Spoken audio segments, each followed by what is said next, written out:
Welcome to the Kansas City Ballet's inaugural Dancer Chat. I'm Nicole Silvey, and I'm the president and founder of Connection Coach KC, and I also have the honor of being one of the members of the newly formed Education Engagement Committee Council under the advisement and leadership of April Berry. I will be guiding our chat this evening, and we'll be looking at taking a sneak peek behind the lives of the dancers that are with us today. Two professional dancers from the Kansas City Ballet. Some of you may have come to know these lovely women from their time on the stage, but we're going to take a peek to learn about the person behind the dancer as we learn about their journeys to Kansas City. So, what is a dancer's chat? It's an opportunity to look deeper, it's an opportunity to learn more, and for us to build community. So with that, I want to welcome Naomi, Tanioka, as well as Whitney Huell, two professional dancers who have been with the Kansas City Ballet for some time. So we're going to jump in and start with getting to know a little bit more about their background. I wanted to start, ladies, and tell me a little bit about your journey to Kansas City. I know neither of you are originally from Kansas City, so I'd love to learn a little bit more about where you were born, where you were raised, and a little bit about your family. So I'll start with Whitney. Hi.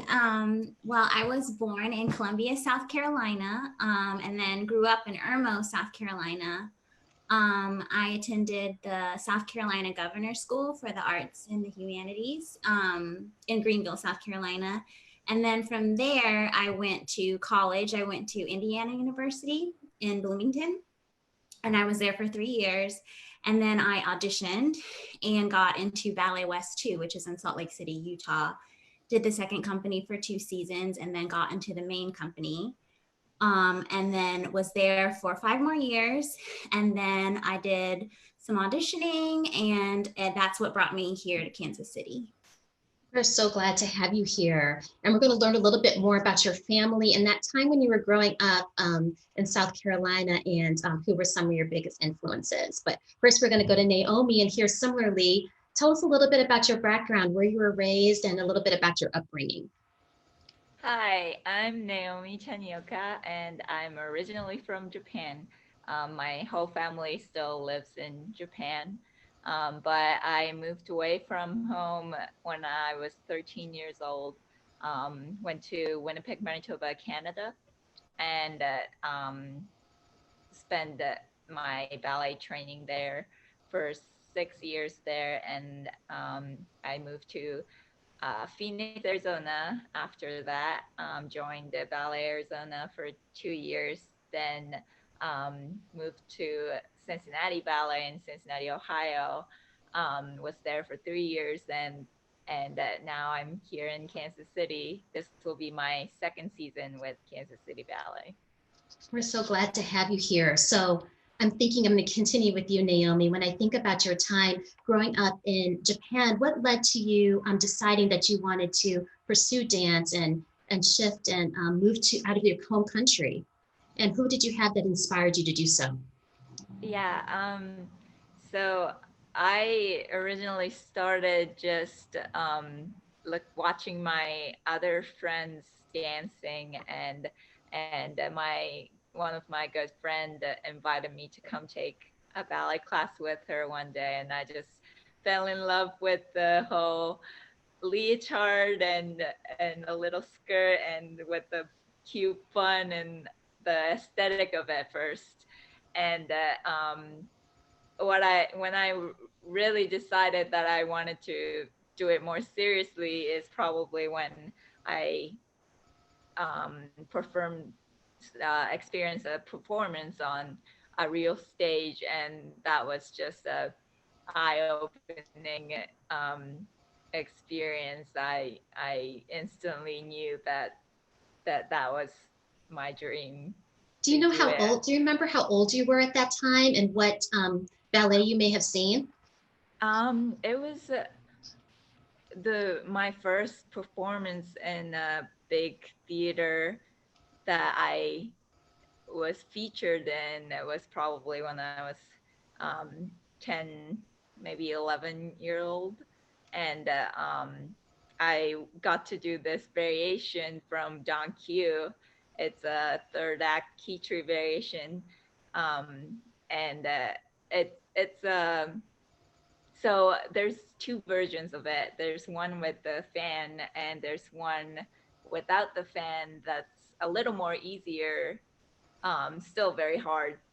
And I did not execute it very well at that age, but I just remember that as soon as I stepped on stage, my nerves were gone. I just enjoyed it so much of every moment of it, and it was just, it felt like nothing that I've experienced before.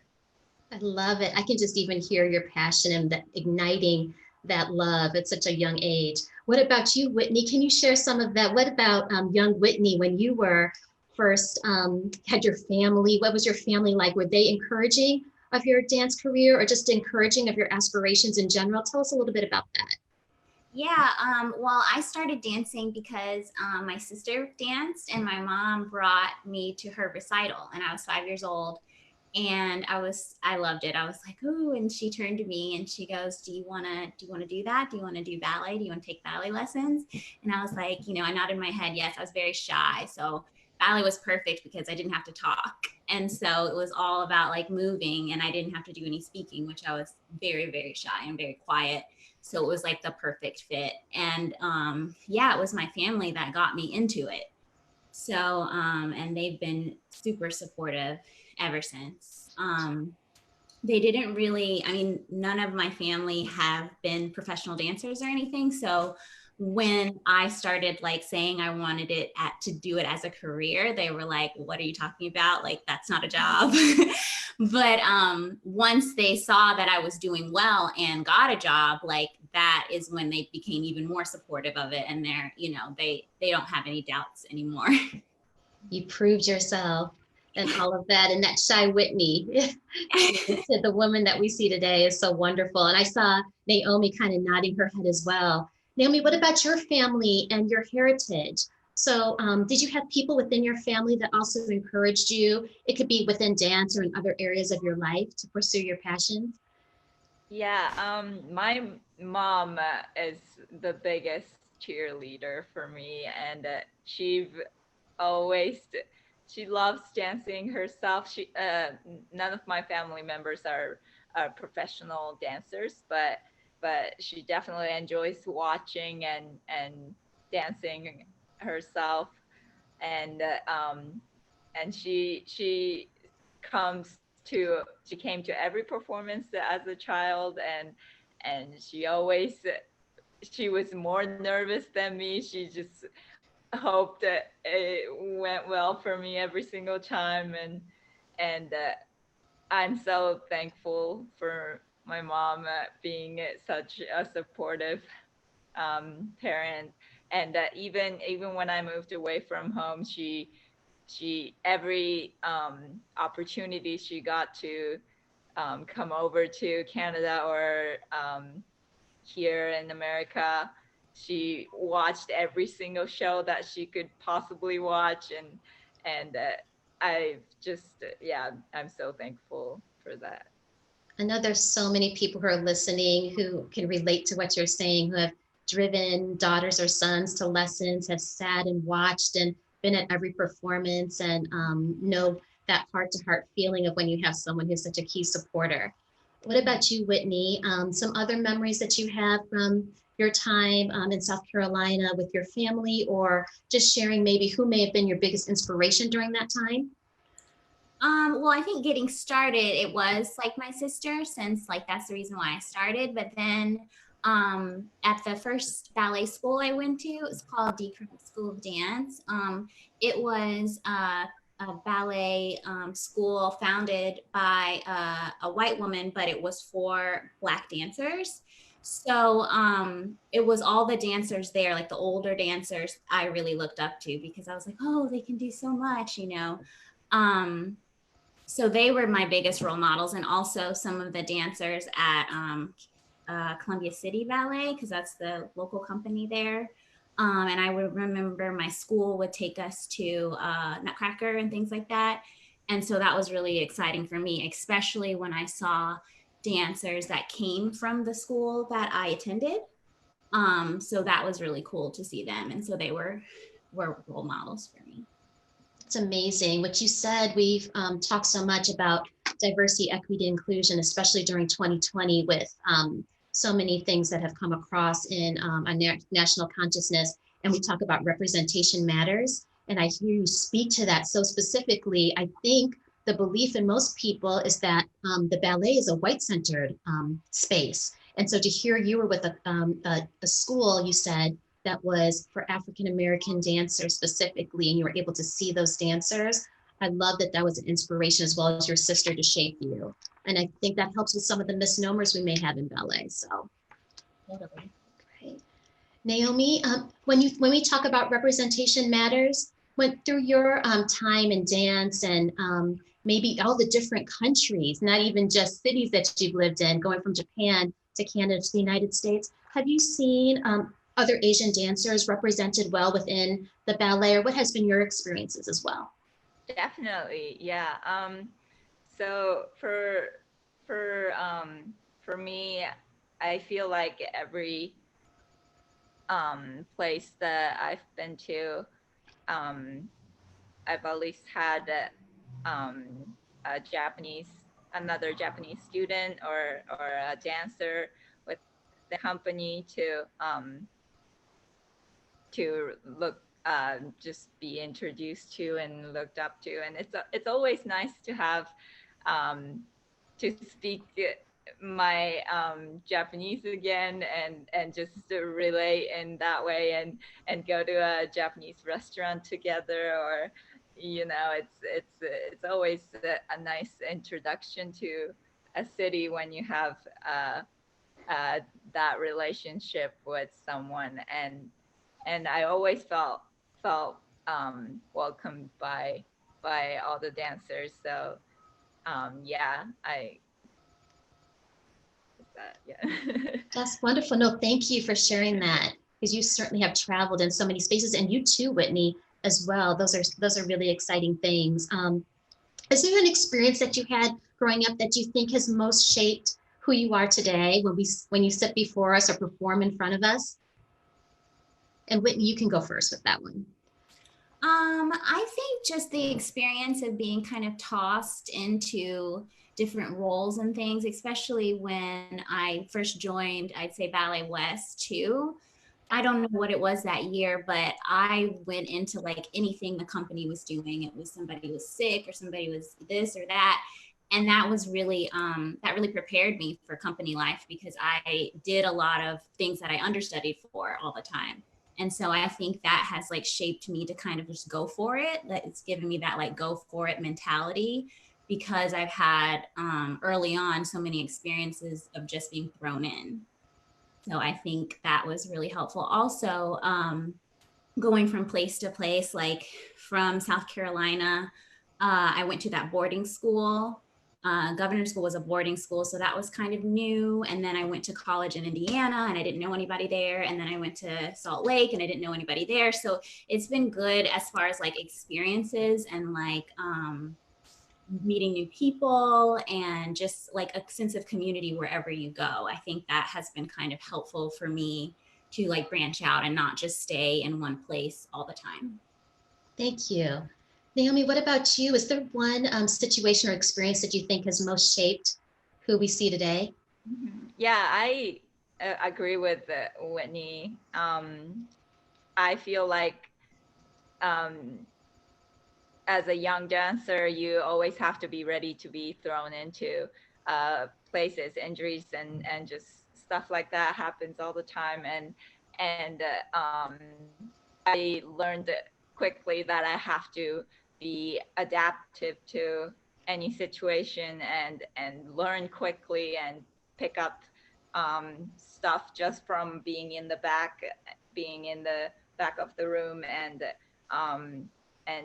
take that chance, every chances, just be confident and do the best in the situation. So I've had a lot of experience just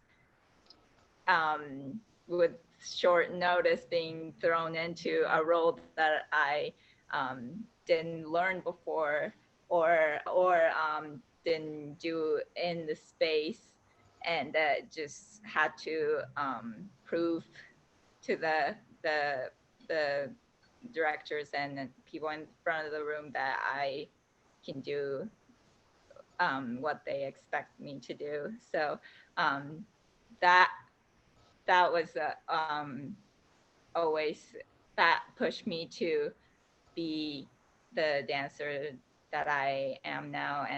And also I always loved just watching the dancers. I think I learned best from watching other dancers in the company. I always felt like I was surrounded in every company that I've been to. I felt like I was surrounded by this beautiful, talented dancers, and there was so much to take in and just learn from every single dancer, and that's always the most enjoyable too part of the learning process, I think. So that's what shaped me as a dancer now. Oh, I love that from both of you. I'm envisioning, and we talked about this a little bit in our preparation, that there's little girls and boys that are getting ready for Halloween, and they are preparing to dress just like you, and to imagine what it's like to be just like you in the roles that you have. So watching dancers and seeing the beauty on the stage, that's every generation. So that's really exciting. I loved what you said, though. Both of you said something very powerful about being adaptive and navigating different spaces, and that transcends dance. That's for any environment that you're in, and those skills will serve you well no matter where. And so I thought that really resonated from both of you in slightly different experiences, but really powerful. When I think about, we talked a little bit about this season we're in, and 2020 has been such a unique year in so many ways with the pandemic and the social justice aspects. So I wanted to talk a little bit about your lives now and how you're navigating that. So what is the day in the life for you now during this pandemic? Because we know studio was closed for a while. How do you continue to live your life, and what self-care are you taking during this time? And either of you can start. I'll go. So during the beginning of the pandemic, when we were in our homes, I actually have a dance floor. Was lucky enough to get one, and it has like a subfloor and tile and Marley. So I was busting it out in here, doing as much as I could, mainly bar work and a little bit of center. But I have a small apartment, so there was only so much that I could do. And that just became like a routine of mine, is class almost like maybe 5 times a week or so. And then also yoga. Like I got really into yoga, and I found a lot of teachers, had brought their practice on Zoom.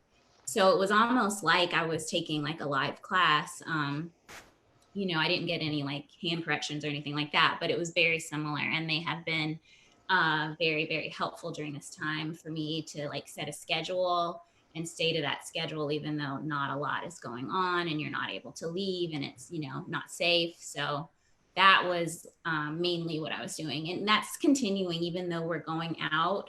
We're in the studios now, which is great. But I think that sense of having like a routine and a schedule has kept me sane during this time. Love it. Naomi, what about you?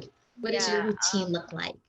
Yeah, it was definitely hard trying to dance on a carpet within a space with furniture everywhere and not a sprung floor, and to motivate yourself to push to do class every day is it's definitely, it was very hard, but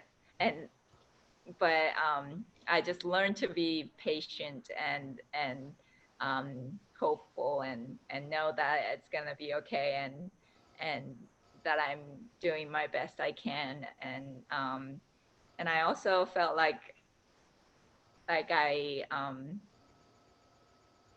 gained more trust within myself to know that I can, even if I get out of shape, I can come back to a state where I can perform again. So that was a very hard, but also a good experience. And I just gained so much appreciation for having a good floor and mirror and a bar and a teacher in front of you. And the first time we were back in Kansas City Ballet in a studio, it was a great moment. I never felt like loved class so much. it was amazing. So I just have to remember that I'm so fortunate to have a beautiful studio every day, and pianist and a teacher. So yeah, I'm always grateful for that now. I love that. I heard more adaptability and flexibility and so much gratitude and grace from both of you during this time. I heard instead of, oh man, we couldn't go there, I heard all these positive things about what you missed and what you appreciate. So going on with that, with 2020, I also really wanted to ask you both as women of color, and especially during this time, what do you think is the role of the arts during this time that we're focusing on diversity, equity, and inclusion? And do you think there's a specific voice that artists have, dancers being one of them, in this space? And I'll start with you, Whitney. Yeah, I definitely think over the summer, it was a huge like outcry for, more inclusion as far as even dance wear. So, over the summer, a lot of petitions were out for, shoemakers and also tights and other things to come in different flesh tones. And actually, I don't know, I'm not in Naomi's pod. So we're in pods now that we're back at work, but I'm in pod 1. And I got my first pair of flesh tone ballet shoes that came that way. Like it wasn't like the costume shop had to dye them like they normally do, or I do them myself with makeup, but they came that way. And there were Sodanka flat shoes. And I was so excited, and they match my skin perfectly. So you never know how these things feel until you get them. And then you're like, whoa, like this is for me, I belong. And so that was really eye-opening. And I'd never really, I've thought about it before. That's why I typically dye my point shoes my skin color all the time. But to have them done that way already was just so special for me. And I think since now major, dancewear companies and everything are actually doing that, shows that they're opening the space to every color. I love it. You said it best. I belong. Powerful. That is it. And you probably just dyed the shoes because that's just what you do. That's just what you do. And now to know that there's an option there and there's going to be plenty of options. It seems overdue. I can't believe it's 2020 and this is the case, but I'm happy we're here now, right? Naomi, what about you? Yeah, I noticed that as well. I've seen multiple colored point shoes.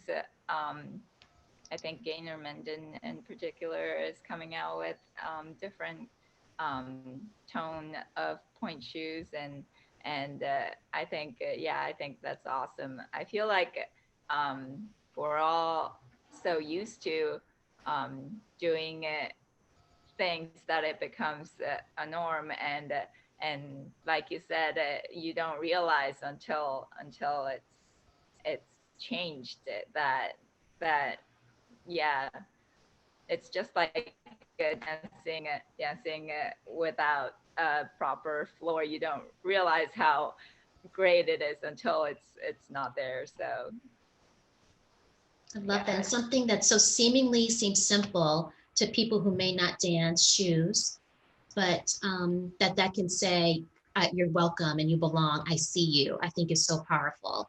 We wanted to take a moment to welcome. We've had some additional people that have joined us and that are tuning in, and we are having a wonderful chat with 2 professional dancers from the Kansas City Ballet, Naomi, Tanioka, Oka and Whitney Huell. Boy, I'm going to get your name right. I really am. And they're wonderful. And they're chatting with us and telling us more beyond about their lives beyond the stage. So we get to see them, some of us who have been so fortunate to attend, to see them dancing beautifully, but the life behind the dancer. And so that's what we're chatting about today. And they've been so forthcoming in sharing, which we greatly appreciate. So welcome. And if you can, if you're thinking about it, start a watch party. If you're enjoying this conversation and you want other people to join you, please feel free to do that. And we'd love to see your comments. So we're just going to continue the conversation, but so powerful during this time of 2020 and what ballet looks like and what the dance world is going to continue to look like. So when you think about dance, or even just life, what has been one of your proudest moments? If you were to reflect on some of the things that you've done, you are so accomplished, both of you, and done so many amazing things. Is there something that stands out to you above others? And I'll start with Naomi this time. So this is super recent, but during this pandemic, I went on my first backpacking trip. So I got to go to the Sierras in California, and we did our my very first time backpacking, just 2 days, going into a place and coming back. But it was the path was called the poop out path, and normally most paths are going back and forth, so it's not super inclined, but this one was just straight up the mountain for a long time, and we're carrying all the stuff in our backpack, and it was so hard, but we did it, and we got to the lake, and it was the most beautiful view with us, just stars all around at night, and just the most beautiful experience that I've done in a long time, and I was so happy and proud of myself for pushing through the poop out path. Amazing. And is that a trip that you had planned pre-pandemic, or was it something that you just wanted to do during this? It was just something that we just put together quickly, but it was awesome. Amazing. I love it. Whitney, do you have a story to share, a proudest moment? Yeah, mine's dance related though. It's when I got to do Sugar Plum. That was something that I honestly didn't think I would ever get to do. And when, I saw my name on the list, I was like, oh, wow. Like, I was so shocked. And then actually then getting to perform it afterward, after just, rehearsing and everything, it was really special for me. And tell us why, I know, of course, it's such a key role, so we know the magnitude of that, but was there even more in terms of culture and being selected for that role that played into your... Mm-hmm. Well, also, I'm pretty sure I was the first Black female to ever do that role with KCB. And then I think Snow Queen as well. So that was really special. It's really difficult. So it was a big challenge, and if there are any stereotypes that, Black dancers can't do roles like that, I mean, I feel like that pretty much crushed it. And I mean, there have been other dancers at other companies that have done it too, like Lauren Anderson and, Deborah Austin and all these other dancers that came before me and everything like that. But for me to get the opportunity to do it, something that was kind of never really, it was in the back of my mind, but I never really thought I could, honestly, or would get selected to. So when that did happen, I was just overjoyed, and it was so much joy on that stage when I was performing. It's not lost on me. I thought that was the case, but I wanted to make sure I didn't misspeak. When you got selected for that, it was not only were you overjoyed, but a community was overjoyed for you. And just for everyone in our community to see you on stage. And I loved how you corrected yourself, didn't think I could, or didn't think I'd be selected. And that's the key piece, didn't think you'd be selected. Well, I had the opportunity to meet Whitney. It was before I got to know Naomi.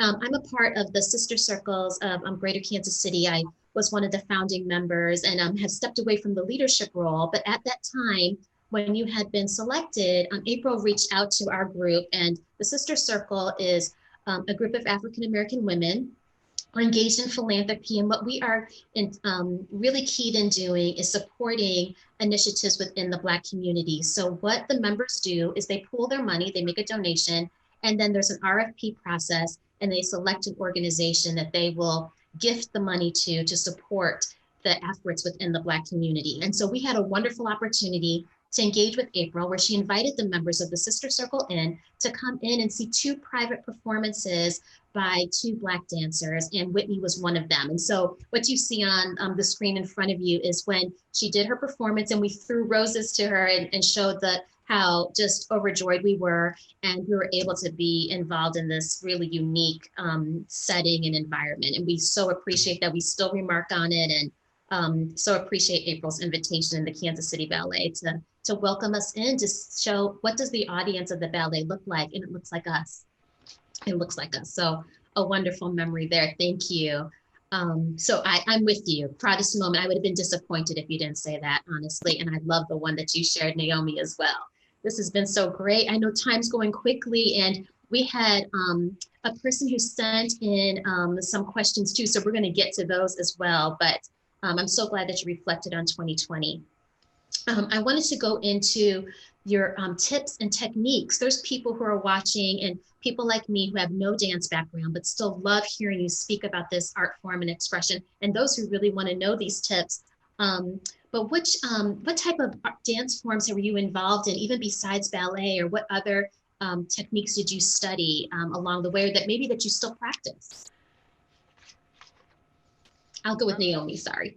So I have a feeling that a lot of the dancers are grew up learning tap and jazz and other dance forms. I didn't really have I don't have any experience learning another dance form when I was in Japan. I was only with a ballet group. But when I went to Canada, it was in our training to learn character dance and modern and also Spanish dance.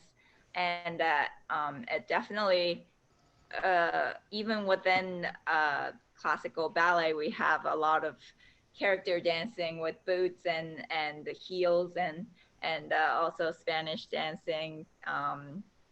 And so it was very helpful to learn other types of dancing. But I would have loved to learn tap. Now looking back, that probably I would have enjoyed so much. So, but it's never too late. So I might start learning. That's what I was thinking, and I bet you would just skip right over the beginner class. I can already see you. That would be excellent. Something to challenge yourself to do. How fun. Whitney, what about you? Same question. Yeah, growing up, I took just ballet and then also gymnastics. I really liked gymnastics, but then I had to choose. Growing up, my teacher was like, you should choose between ballet or gymnastics. You need to do one or the other. And then naturally I chose ballet. But I've always really liked, gymnastics and things. And I've kind of gotten a little bit of a taste of it when I started doing more yoga. I'm like, oh, I remember this from gymnastics, like, the wheel and all that. But I don't really take any other forms now. But in summer programs and things like that, that's when I did like what Naomi was talking about, like character, jazz and modern and things like that. And then one summer I had to take tap at Dance Theater of Harlem. We had to take tap and I was so nervous because I'd never taken tap before. And I rented a video. This was in 2003 or something. And so I rented a video from the library called I hate to something, but I love to tap. And it was with Bonnie Franklin, I think her name was. And she taught us tap. And so I learned from a video before I went to the summer program, and it was very helpful. Like I was in still the beginner class, but I like knew most of the things we were supposed to do. So it was fun. Other forms of dance are definitely fun. It's just like ballet. It's just what I love to do. It sounds like the love for both of you, but I love that watching the video was the predecessor to the Zoom classes that we're doing now. So that was just the early time, right? That was just kind of shifted out of necessity, but that's wonderful. How else do you, when you prepare for roles or auditions, what do you do to prepare? Is this a specific ritual or style of that you do to do that? And I'll start with Naomi this time. For a role, from my experience, most of the time we're given a video reference, either a performance video from a previous year or the time they did the production before. And I usually look at the video and try to just to get the feel of the piece and the style. I don't try to learn the choreography off of a video. That's like it's still very hard, but for auditions, I would say just everyday practice leads to audition. So I don't unless there's like a specific type of audition where you have to prepare a variation or you have to make a video for it. I'll have practice for that, but I think just doing it what you've been doing every day is the best way to prepare for an audition. I love that you say practice, and that transcends dance as well. And I'm just so curious because dance is not my world. How often, when you were preparing to audition for Kansas City Ballet, for example, how long were you practicing a day in preparation? For company audition. For company auditions. Yeah. So I was with Cincinnati Ballet when I decided to audition, and it's actually Devin came to set a ballet on Kansas City Ballet, and that's when I met him, and he actually worked with me through the whole production. It was Sleeping Beauty, so there was a lot of moments I got to directly get coached and work with him, and so. Oh, did we lose you, Naomi? Naomi, I think we can't hear you for a moment. Your sound went out. Let's see. I'm going to go to Whitney for a moment while we try to see if your sound gets fixed. Oh, there you go. You might be coming back. Sorry. There you go. No, we'd love to continue what you were saying.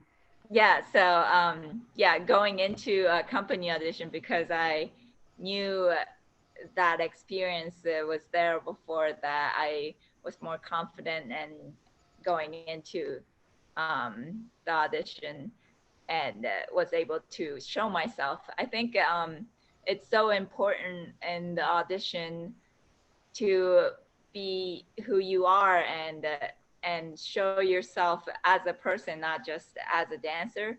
Especially, I think Devin really cares about knowing each dancers, and that's the great thing about this company and him, is that he cares about the atmosphere and each dancers, how they're feeling in the studio.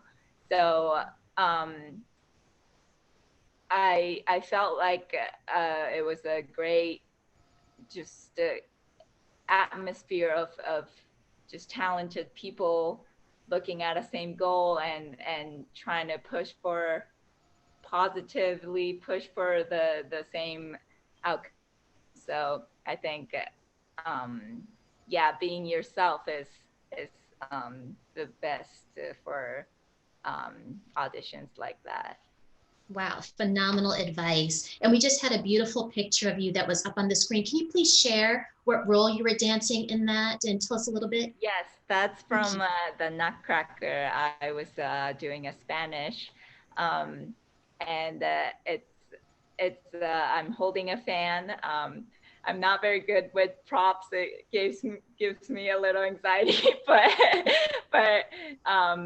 there's a little elastic band actually. So even if you let go, it won't actually fall to the ground, which is kind of a relief. But in the rehearsal process, I've thrown a fan everywhere before.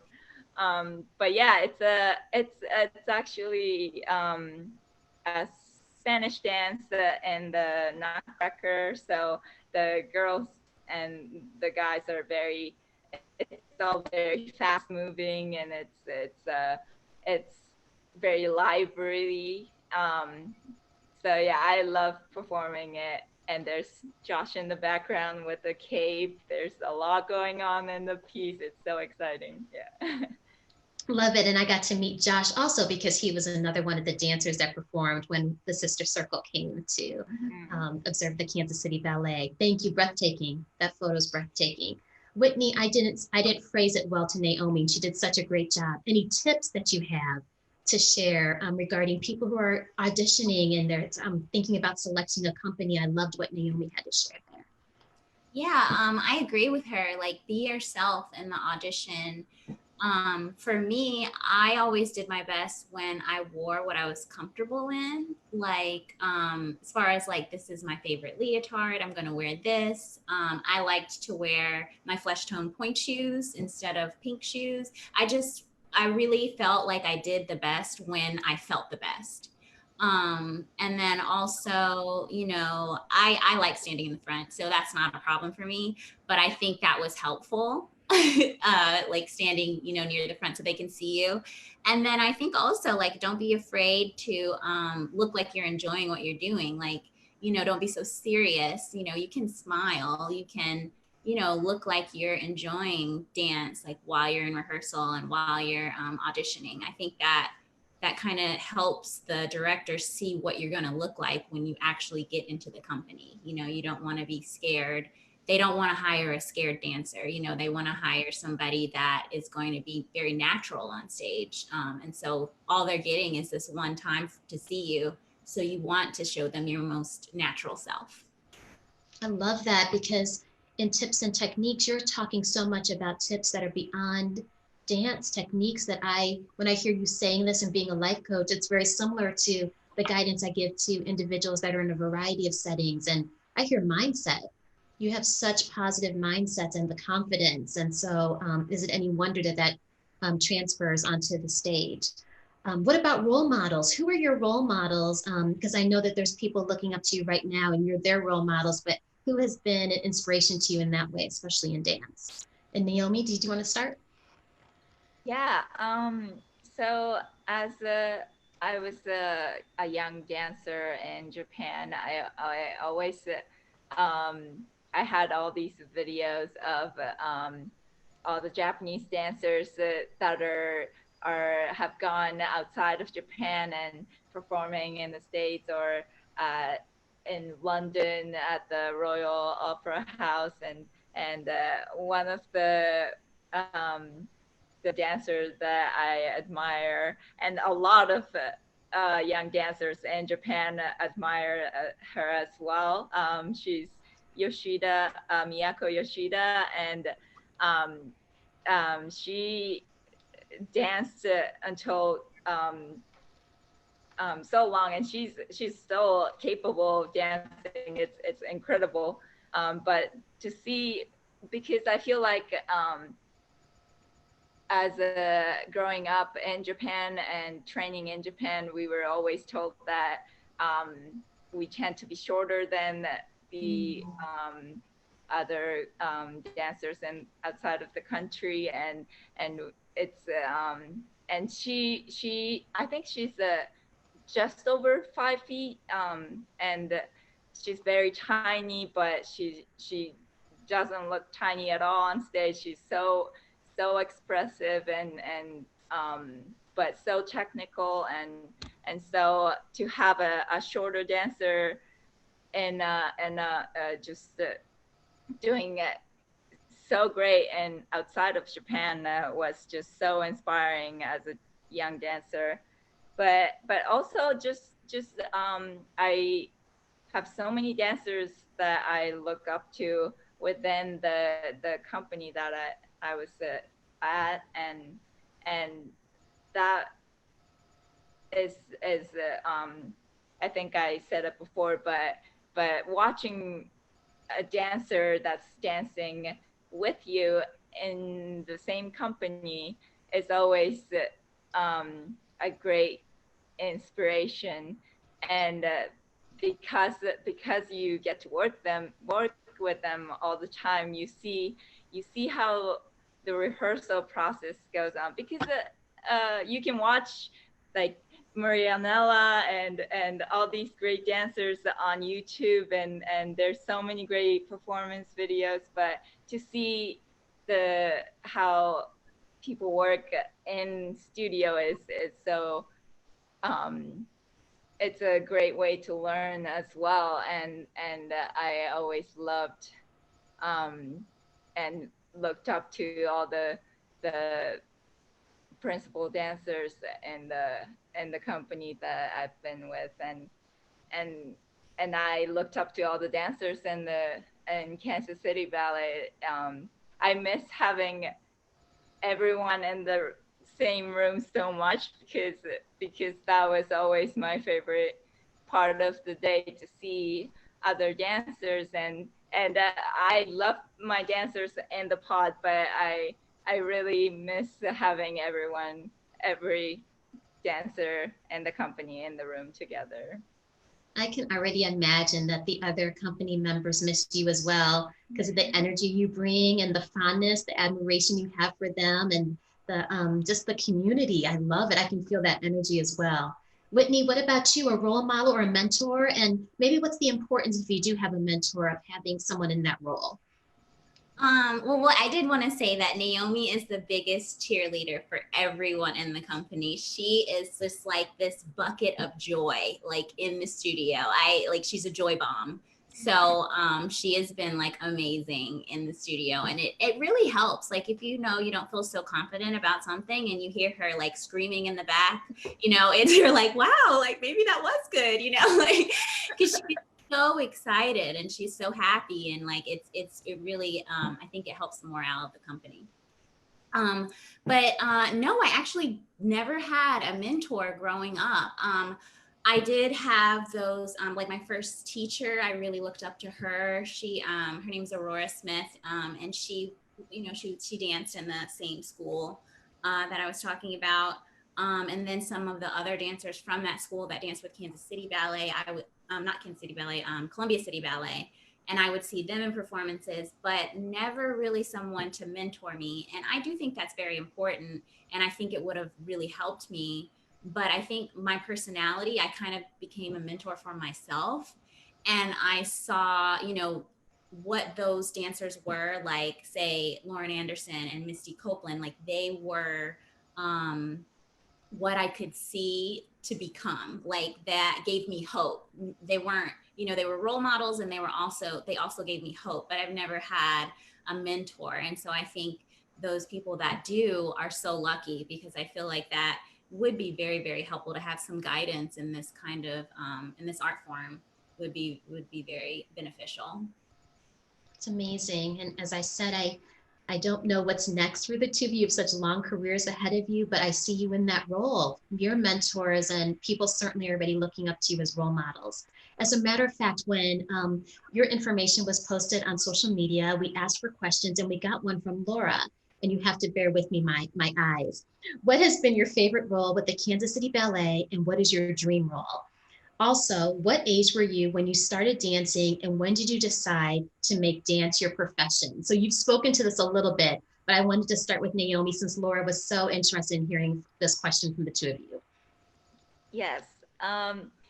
So I have to talk about two. Um, my so last year was my first season with Kansas City Ballet, and the very first production was I was able to do this Potata and Tulips and Lobster, and um, it was just a very hard Potata to conquer, because every little movement was just so awkward almost. It was just hard to get the coordination right with the not knowing the partner, never worked with the partner before, but having that opportunity, I danced with Gavin Abercrombie, if you can see the picture, and later on I got to do Snow Paw and Nutcracker with the same partner, Gavin, and I felt like having that, going through that process of working through difficult Potata and Tulips and Lobster, I think it worked in favor of us working for the Snowpaw, and Snowpaw was a unbelievable experience for me. I never dreamed of doing such big role so soon, and it was just I had so much fun doing it. Every single show I had fun working, rehearsing for it, and it's just the music is just pushing you, and it was a great experience. Snow Scene is just so beautiful too. It's one of my favorite scene in the Nutcracker. So that was probably my highlight of the role in Kansas City. Phenomenal.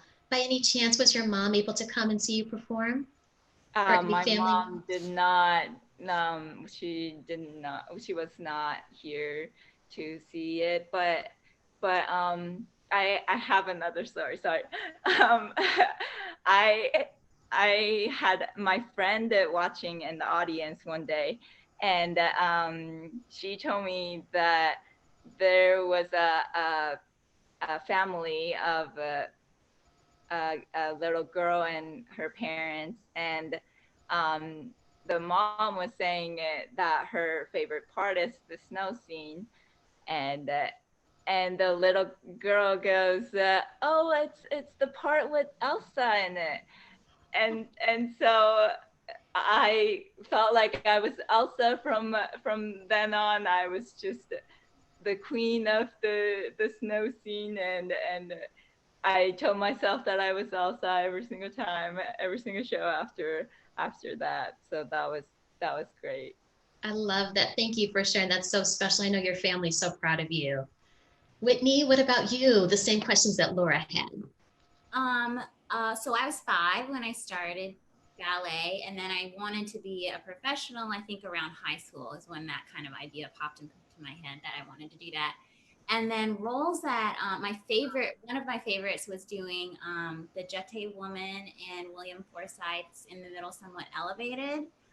I felt like I could fly in that ballet, and like the wings are up, so the whole stage is open, so you don't feel enclosed at all. And so it was probably one of the most fun experiences I've had on stage was doing that. Also, Pedal was really fun. Helen Pickett's Pedal, which we did last season. That was really fun. Roles that I would want to do. Well, my favorite variation is the turning girl from Who Cares? So I would want to do that.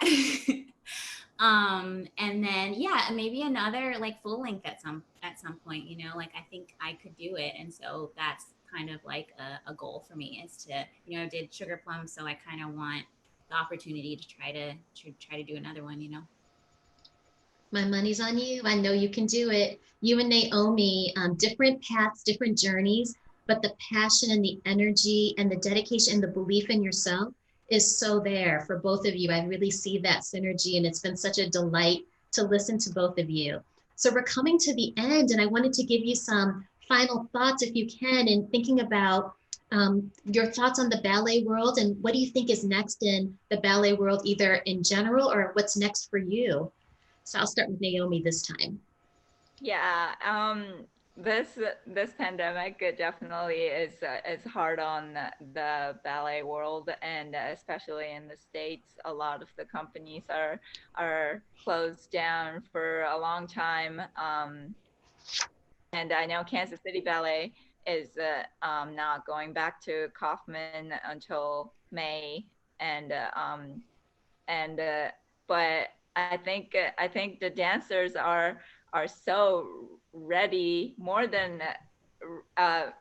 ready than ever to create art again, and show our passion of dancing. So I have no doubt that the dancers will come out of this pandemic, and will be stronger, and ready to bring it, the performance in life again, and I'm so excited for our future. Love that. Thank you. Whitney, how about you?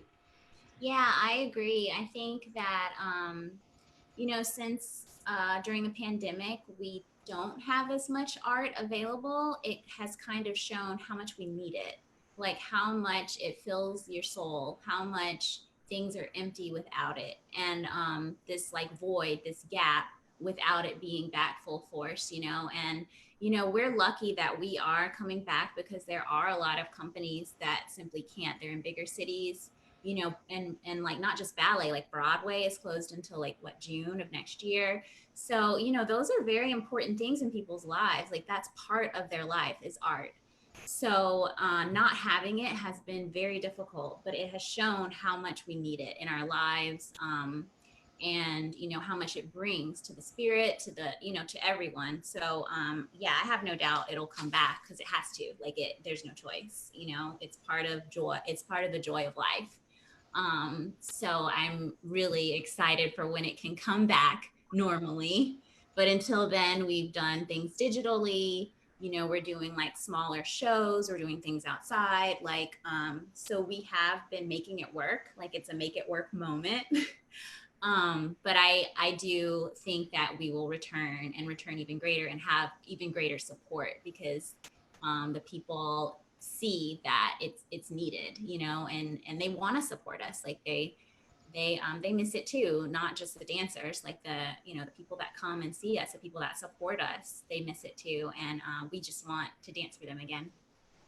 I love it. You're missed but not forgotten. And I know you're going to come back, and we are going to be ready. And I know there's some of us who have been to see you dance that will return. And hopefully those that have tuned in today that maybe haven't been to a performance will be encouraged to do so, to now they know a little bit about your story and how you got to become dancers and where we see you today, but actually see you perform since they saw these beautiful images of your work.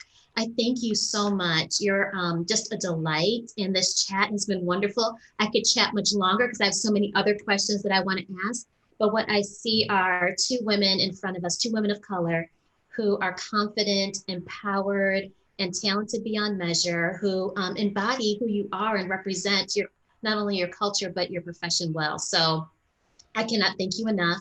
And I wanted to thank the Kansas City Ballet for having me here today, especially April Berry for her invitation. And I'm thrilled to be a member of the Education Engagement Council.